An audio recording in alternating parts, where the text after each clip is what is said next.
Hi, my name is Keith Day and I'm going to talk to you a little bit about this funny little book which we know as Gran Day's Little Book.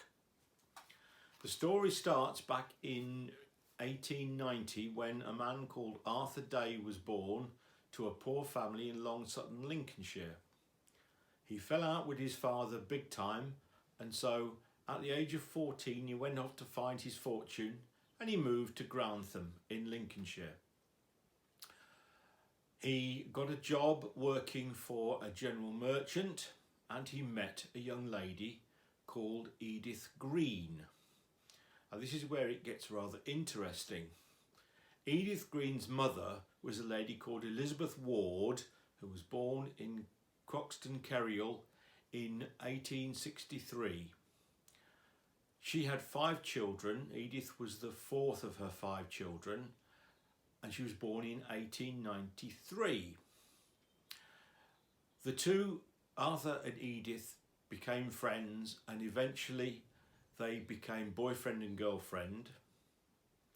Arthur was called up to fight in the First World War, and while he was being enrolled, he tried to get his next of kin transferred to Edith Green.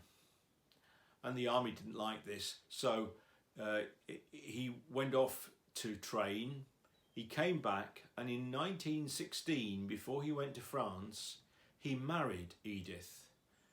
Now Edith was an excellent needleworker, but was not really skilled in the kitchen. And so her mother in 1916 produced this little book which has languished on the family bookshelves for many years. And this little book is full of recipes and traditional treatments and remedies, all dating back to about 1916 and written in the most beautiful handwriting. As lockdown started, I started to look at this book and I started to post the recipes online, and many people thought this was an excellent little book, and the recipes were very interesting, as is the story behind it. As a result of that,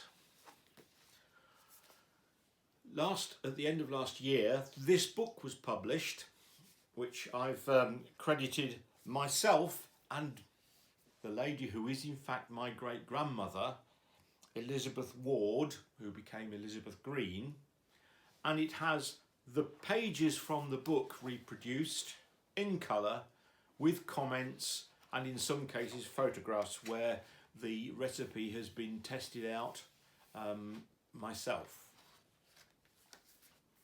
The story has a happy ending in that Arthur was injured. Not particularly happy, but he was injured in the First World War at the Battle of Messines, and he was invalided out. He was quite badly injured. It took him a year to recover, but he came back, recommenced his married life with my grandmother, produced their son Leonard, who is my father. Now, this book is quite interesting. It's got lots of information about various things, and I'm now getting it published and will be available to go out and talk to groups and people about it if that's what they want. So thank you for listening. I hope you found it interesting, and I hope to see you one day.